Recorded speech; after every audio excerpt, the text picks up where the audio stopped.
Sampai dulu Saleh tak tahu mana balik duduk negeri dia dah lah. Hak Saleh hak dulu. Hak dah hak dulu ada, hak ni tak ada. Kita nak tahu nak pakar hak mana yang boleh dipertanggungjawab, kena tengok hak akhir lah. Kena tengok akhir.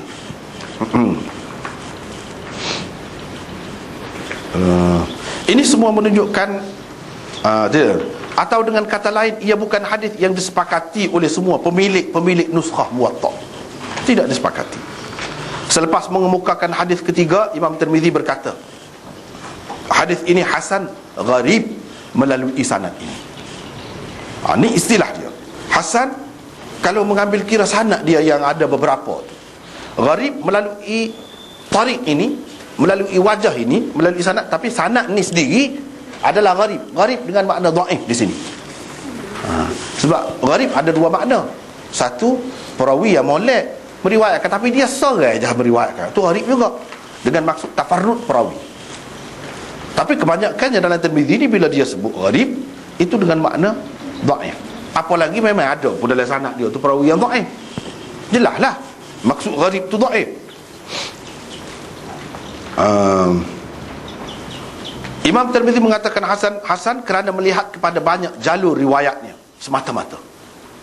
Di sini juga istilah hasan yang digunakan oleh Tirmizi tidak seperti yang dipakai oleh jumhur ulama. Beliau menyebutkan hasan di samping gharib melalui sanad ini untuk mengisyaratkan kepada kedhaifannya. Isyarat kepada kedhaifannya. Isnad riwayat ini dhaif kerana terdapat di dalamnya salah seorang perawi dhaif, iaitu Abdullah bin Muhammad bin Aqil. Riwayat yang ketiga tu ada Abdullah bin Muhammad bin Aqil. Dia tu dhaifnya. Patutlah Imam Tirmizi isyarat dengan gharib. Jadi dhaif lah. Kalau dia tu orang kuat, dia seorang riwayat, tak apa, boleh lagi. Ni dia dhaif.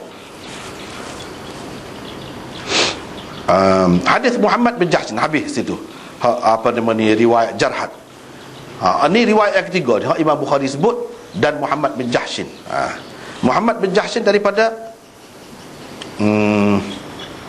hadis Muhammad bin Jahshin diriwayatkan menerusi riwayat Al-Ala bin Abdurrahman daripada Abi Kathir maula Muhammad bin Jahshin daripada Muhammad bin Jahshin, ipar Nabi SAW, adik ipar daripada Nabi SAW, bahawa baginda SAW bersabda, pernah lalu dekat Ma'mar ketika dia sedang berada di halaman masjid sambil duduk berikhtibar, yang duduk berpaut lutut dalam keadaan mendedahkan pahanya. Lantas Nabi SAW bersabda kepadanya, tudung atau tutup pahamu wahai Ma'mar, kerana sesungguhnya paha itu aurat. Itulah cerita dia. Hadis ini diriwayatkan oleh Ahmad, Hakim, Tabarani dan lain-lain. Ia juga dhaif kerana terdapat di dalam isnadnya Abu Kathir maula Muhammad bin Jahshin, seorang perawi yang dhaif. Tak lagi dhaif juga. Tapi hak ni tiga ni Imam Bukhari sebut lagi. Biar hak ni orang pakar, tak apa, kita ambil sebut. Tapi sebut bukan dia nak terima, bukan dia nak kata kuat dak ni. Sebab dia sebut yurwa, diriwayatkan dengan sirah tamrid. Isyarat dah situ. Ni dhaif, ni ketiga-tiga ni. Nak tahu tengok. Tu sebab kita bahas ni lah. Tu hak tiga tu Imam Bukhari sebut. Hak tidak sebut ada lagi. Umpamanya riwayat daripada Ali. Riwayat daripada Ali, hak gini bunyinya. Hak ni dalam Abu Dawud.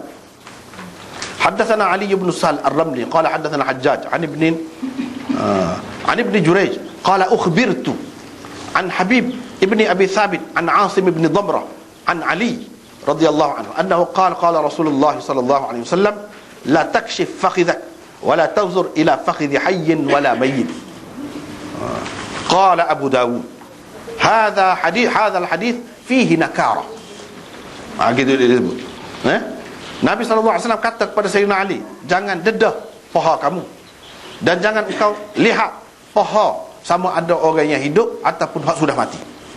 Lepas tu Abu Dawud komen selepas dia mari hadis ini terdapat nakarah di dalamnya, yakni hadis ini mungkar. Itulah rekah ceritanya, hadis ini mungkar. Apa mungkar? Ada beberapa ilatnya, kecacatan. Sini boleh kira dah ni. Dalam riwayat Abu Daud ni boleh kira, sebab Ibnu Jurayj kata ukhbirtu an Habib, diceritakan kepadaku daripada Habib. Siapa yang menceritakan? Dia tak sebut. Tak ada. Yang ni perawi ni majhul. Bila majhul tak lalu dah. Tapi dia ada sebut juga ukhbirtu an Habib. Setengah-setengah riwayat tu, setengah-setengah kita ada dia sebut an Ibnu Jurayj qala akhbarani Habib bin Abi Thabit. Habib bin Abi Thabit cerita ke saya. Tu lagi teruk lagi. Padahal tak boleh. Dia tidak meriwayatkan, Ibnu Jurayj tidak meriwayatkan daripada Habib bin Abi Thabit secara langsung. Tak ada lagu tu. Mesti putus.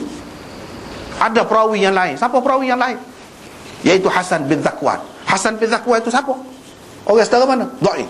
Tak pakar. Ulama tak pakar. Mengikut Abu Hatim yang meriwayatkan hadis ini Ibnu Jurayj. Situlah perginya. Lepas tu Ibnu Jurayj ambil daripada Hasan bin Zakwan.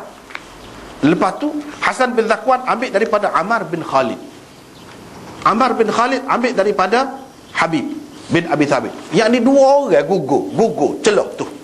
Antara Ibnu Jurayj dengan Habib bin Abi Thabit ni ada dua orang gugur. Satu Hasan bin Zakwan, yang kedua Ammar bin Khalid.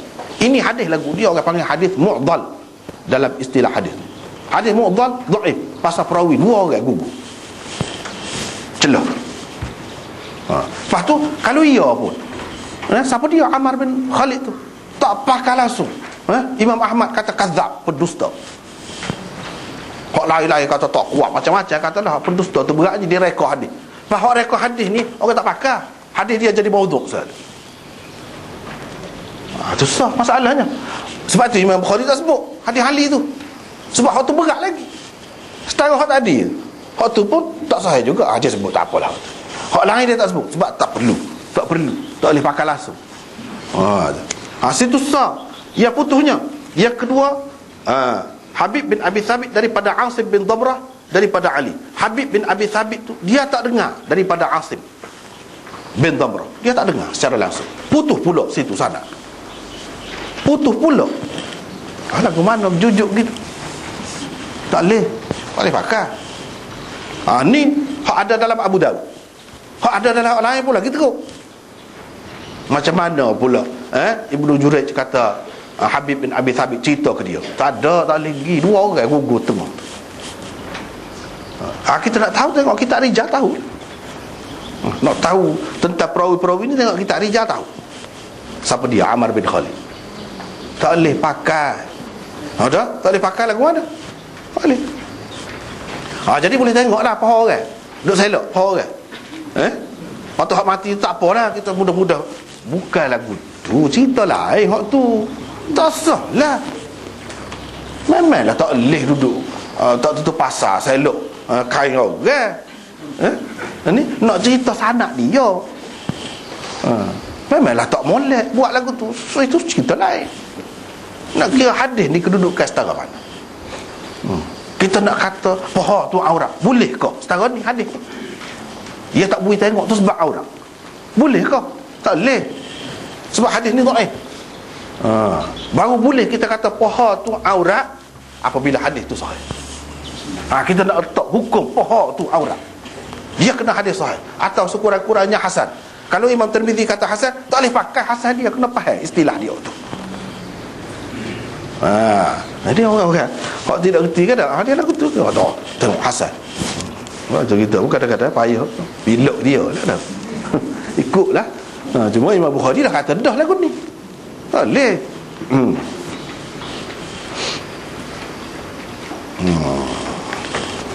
Kita pergi.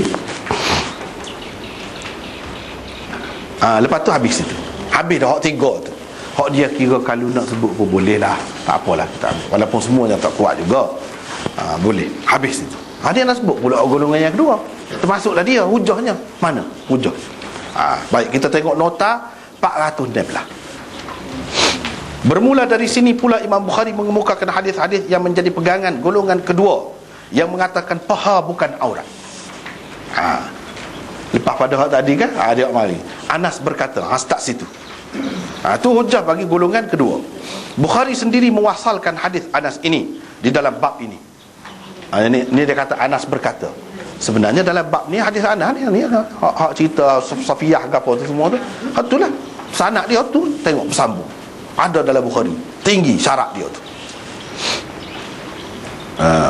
Anas menceritakan, lututku ketika itu betul-betul menyentuh paha Nabi sallallahu alaihi wasallam. Lutut aku sentuh dengan paha Nabi, kata dia. Kemudian Nabi sallallahu alaihi wasallam menyingkap kain dari pahanya sehingga aku nampak putihnya paha Nabi sallallahu alaihi wasallam. Itu dalil dia. Kemudian Nabi sallallahu alaihi wasallam, daripada cerita Anas ini, Bukhari dan orang-orang yang sependapat dengannya menyimpulkan paha bukan aurat. Ni yang menunjukkan kata dia paha tidak aurat. Sebabnya ialah jika ia aurat tentu tidak berlaku beberapa perkara berikut. Yang pertama, lutut Anas betul-betul telah menyentuh paha Nabi sallallahu alaihi wasallam sebagaimana diterima oleh semua pihak. Seseorang tidak boleh menyentuh aurat orang lain. Jika paha memang aurat, tentulah Nabi sallallahu alaihi wasallam tidak membiarkan keadaan itu berlaku. Kalau kita kata belapik pun tak boleh sentuh aurat orang. Semua terima dah tu. Kalau kita kata, ni lutut dia sentuh dengan paha ni belapik, tak boleh. Lagu tu sepatutnya Nabi kena tepi. Ni dia tak tepi.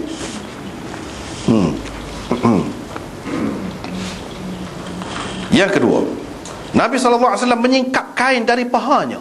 Ni bukan kena mengenal dengan Anas, dia sendiri akak kain dia. Menyingkap kain dari pahanya sehingga aku nampak putihnya paha Nabi SAW. Kalau berlapik tak nampak tu warna kulit tu. Ni selok sungguh. Bukan terselok, dia selok. Dia selok. Dia sendiri selok. Menyingkap kain dari pahanya sehingga aku nampak putih paha Nabi SAW. Jika paha memang aurat, tentu Nabi SAW tidak menyingkapkan kain dari pahanya sehingga dilihat oleh orang lain. Tak boleh buat lagu tu. Nabi ni maksum. Kalau paha aurat, dia tidak aurat, dosa. Adakah Nabi melakukan dosa pula? Dia maksum. Tak boleh. Lepas tu orang lain tengok pula.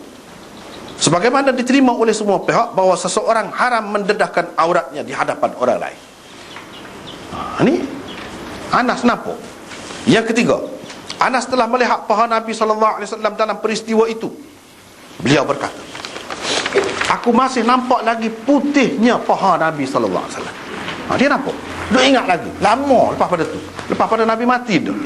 Jika paha memang aurat, bagaimana Anas melihat paha Nabi SAW, dan bagaimana Allah telah membiarkan aurat Nabinya dilihat orang.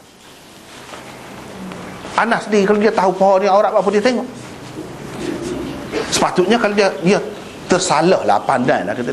Ini dia kena royak, aku pun mengalihkan pandangan ke lain. Tak, dia tak kata lah. Dia tak kata. Dia terus tengok siapa dia ingat. Yang keempat, di bawah bab 8, hadis nombor 351 dulu ada dah. Tersebut, selepas peristiwa itu baginda tidak lagi dilihat bertelanjang, yakni terdedah auratnya. Peristiwa itu bila berlaku? Bila berlaku? Dulu semasa pembinaan Kaabah tu dengan pak cik dia Abbas. Kan dulu kita sudah jumpa dah. Lepas tu dia kata lepas pada tu tak pernah dilihat. Yakni secara tidak sengaja. Secara tidak sengaja lah. Hak tu pun tidak sengaja juga. Bagaimana pula dalam peristiwa ini Rasulullah SAW mendedahkannya dengan sengaja? Macam mana? Bermakna orang tengok pula lah aurat dia. Jadi tak betul lah hak dulu kata tidak pernah dilihat dalam lepas pada tu. Dilihat pula ni. Peristiwa ni kemudian ni. Tak boleh lah tu. Sesetengah pihak lepas tu orang lain hak tak terima hak ni, dia kata paha tu aurat, hadis-hadis ni dia nak kan. Dia ni alasan dia. Dia kata sesetengah pihak mengatakan sebenarnya yang tersebut di dalam hadis ini bukan perkataan hasara, menyingkapkan, tetapi inhasara, tersingkap, selok. Bukan dia menyelok dah, dengan sengaja, terselok, tersingkap, seperti yang tersebut di dalam riwayat Muslim dan lain-lain. Inhasara artinya ia berlaku dengan tidak disengajakan. Pertama-tama sekali perlu diingat bahawa apa yang tersebut di dalam riwayat Bukhari ini adalah yang paling sahih dan yang paling banyak